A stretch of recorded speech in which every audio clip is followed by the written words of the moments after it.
Overload yung order natin eh. Ate, overload yung order namin. Hindi pala. Ay, nagkamali si ate. Nagkamali si ate.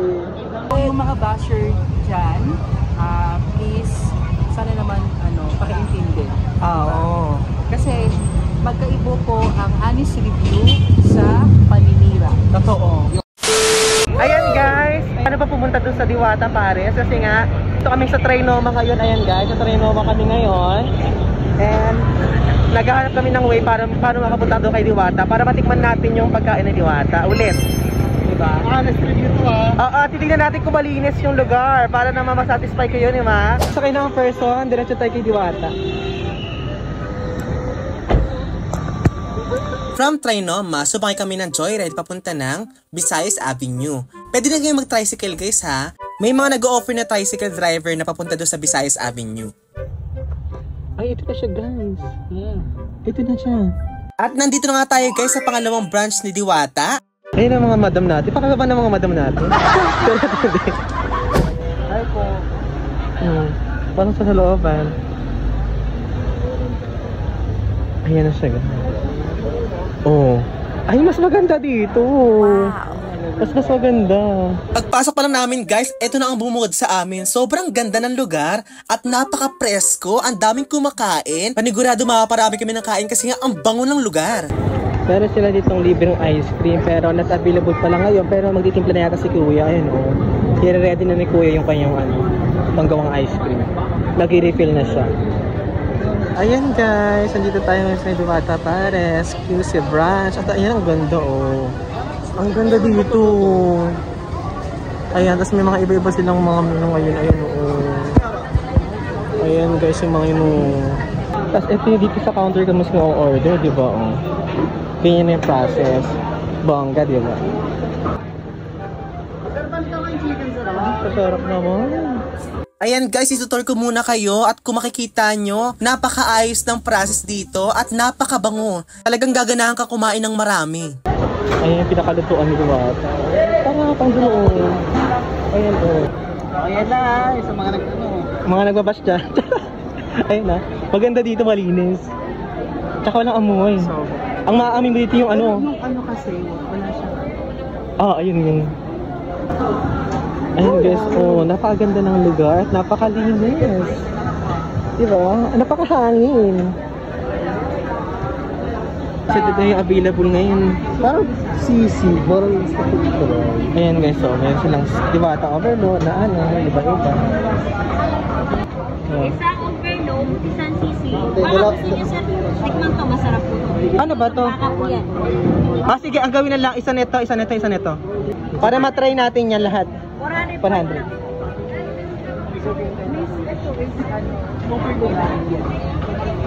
Yes. I mean, only rice na. Opo, lahat. Ayan, naka-connect na to. Nakalagay naman po, 1 Ayan, Nakalagay talaga, hindi ka nagpapasa. Maganda yung nagsiserve. Totoo, maganda. bawas na sa akin, sir. Mas maganda siya yung mag-tip ka sa akin. Magtitip daw, oh. Ito na ako eh. Tip test, ako lalaki ng tip. Salamat eh. Ay, resibo pala. Lalaki. Uy, may resibo. Resibo, diba? Ayun na. Ito po yung soft drinks, kukunin nyo po. Ito yung resibo, ito po yung pagkain. Thank you po. Kasamida. Ako muna doon. Dito tayo pala. Ito, sarap guys. Sarap. Ay, rato, Hindi lang ginisa pa na. Hindi na yung gano'n nga, malaki. Kalamisan, saka glutin. Hindi ko na matisan. Ano to? Hindi na matisan. Kasi gyuto. Yung mga time na to, nagtataka na akong kung bakit meron kami kinamatisan. Wala kami in order na ganun. Ang order namin ay Pares Overload, sisig at gyudon. Anong sabaw nito klase? Hindi ko alam, din yata yan. Anong klase pa yun? Classic pa in order natin. Parang overload na. Overload yung order natin eh. Ate, overload yung order namin. Hindi klase. Hindi classic.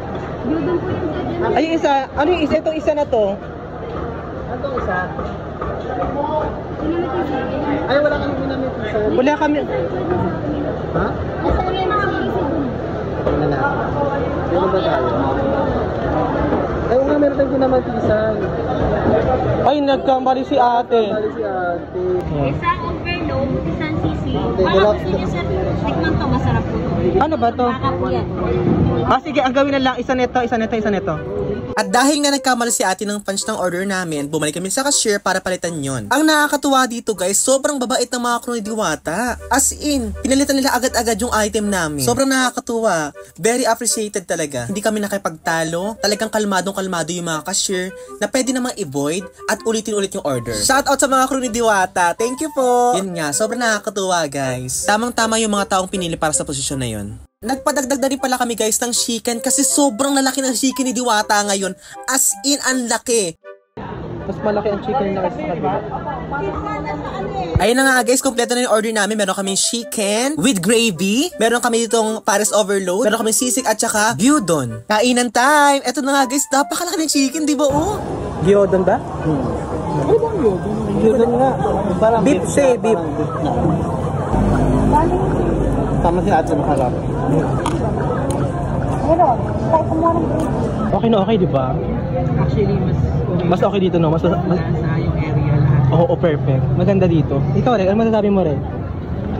Titingnan lang na yung chicken. At yung chicken ngayon ay may gravy na kasama, ha? Walang gravy talaga sa kabila. Kabila, di ba? Oo, pero ngayon may gravy na. Pusa mo tayo ito. Ayan, may gravy na siyang kasama ngayon. Tignan natin. Ayan yung gravy, oh. Tignan natin. Ay, mas masarap dito nga. Mas masarap sa dito, no? Sobrang sarap. Ano yung sabaw? Malasang-malasa yung manok nila dito kasi sa kabila. Sakit. Hindi ko alam. Masasarap to, ah. Mas tunog-tunog pa yung ano, yung crunchiness ng ano. Chicken. Tapos isasaw natin.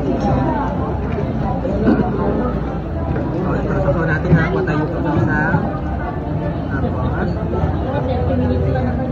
Try natin na. Panalo. Ito, sobrang ano. hindi ba kayo natin dito? Sobrang lasa. Bagay, baka maano ito yung dalagang Hindi. nahanap rin dito. Papa. Sarap, di ba? Tsaka yung ano, yung sauce nagko-complement sa ano, sa chicken. Mga mabait ang mga crew. Mababait ang mga crew, no? Mabait ang mga crew. Kasi nga nagkamali sila ng punch pero ang bilis ng process. Ano na yung masasabi yun, Nay? Ano, okay ba yung pagkain? Masarap? Oo. Ano pangalan yun, Nay? Bel. Ayan si Nanay Bel, oh, di ba? Hello po. Taga saan po kayo? Ay, ang lalayo pala. Magbilang. Taga Quezon pala eh. Taga Quezon po kasi itong dalawa. Ikaw lang. Apo, Laguna po. Ito po yung taga San Antonio. Sa Candelaria po ito. Ito mas malayo. Magbilang. Sa tao. Diba? Mas masarap dito. Oo po, mas masarap. Diba? Masarap pa yung sisig nila. Totoo po, may sisig din po kami. Saka mas Masarap. marami. Apo, mas marami naman. Saka yung chicken nila mas malaki. Sobrang laki nga po. diba? Parang As in, dinosaur. opo. Diba? Ayun, napapalo tayo ni ma'am, oh. Dami namin followers nyo, ha? Dami. Ayun, napapalo tayo niya, no?